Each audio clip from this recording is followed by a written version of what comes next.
Some politicians should have done better. Some pastors should have done better. Some businessmen should have done better. Kings, chiefs, family members, breadwinners should have done better. But because of lack of understanding what we are born for, people are suffering out there. People who were created only to be helped by us, because we've not come to understand why we have so much privilege. We've not come to understand why God has blessed us with well-to-do parents who are so willing to make us excel academically, professionally, whatever. I'm talking about children. And when it comes to parents, there are parents who do not understand why they have children, and those children are seriously suffering. When somebody gets paid, he even forgets that he has a home. That person forgets that he's coming from a family. That person forgets that, at one time when chips were down, only his or her family took care of them. That is how sad things are. That is, the nature of this world. But we must understand that though we live in the world, it is not for us to live according to the world, but to live according to the function that we are created for. Spoons are in the world, forks are in the world, cars are in the world. But, they don't live as the world lives. They are there to fulfill the purpose. When you want to move from one place to another, maybe you're talking of a few kilometers, you would need a bike, a ride, a bicycle, a car. When you want to travel maybe abroad or overseas, you need a plane. Those powerful tools, even in this world, are doing what they are created for. Imagine if mankind were to do what God created man for. This world would be something so much better than the way it is. I believe God created man to be a solution. But when we don't understand what we are living for, whom we should represent, why we are in this generation, when we have lack of that understanding, a man who is supposed to be a solution will actually be a problem.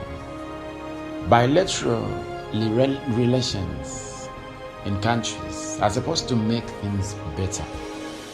We find that relationships are not only good on this earth, there are nations that are very, very sour or very bad relationships, to an extent that they've resolved to creating weapons, not for anything, but for their fellow mankind.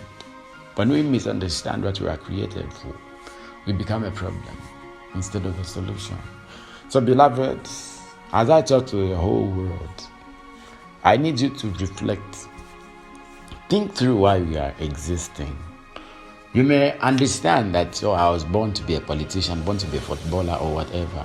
But God never just created you to be a footballer. There's so much more that you must be. Look at these powerful footballers. Yes, they are successful footballers doing so well. And yet, they've committed or chosen to be responsible, taking care of their families, doing the best they can. Some have opened foundations to take care of the poor, others to deal with diseases around the world. That is what we need to do on this earth. When Zacchaeus understood his divine meaning on earth, even after he had amassed a lot of wealth, when he met Christ and he came to understand purpose, he knew that he was not created to siphon or suck the fundings of the poor, but to make their lives better. And that's how come after he reformed, after salvation came into his home, he, instead of taking back what he had gotten, he said he was going to give it 3 to 4 times, so that he would make lives, families that he had siphoned, far much better than he did when he met them at the beginning. What have you and I done on this earth, beloved? What are we doing on this earth to help people out there? Are we being solutions or problems?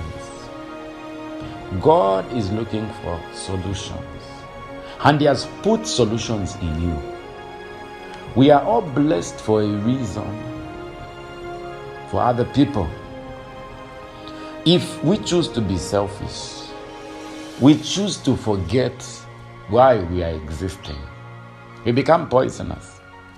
Anything that does not understand its purpose or value becomes poisonous and in turn valueless. So, beloved, I'm encouraging you to do better on this earth. May the Lord bless you. May you think through why you exist. May you make this society better. May you know that you are not living on this earth just to consume or take space, but that your space must be of value to the glory of the Lord. May the Lord bless you, beloved, as you think through what I've said. Thank you so much for listening.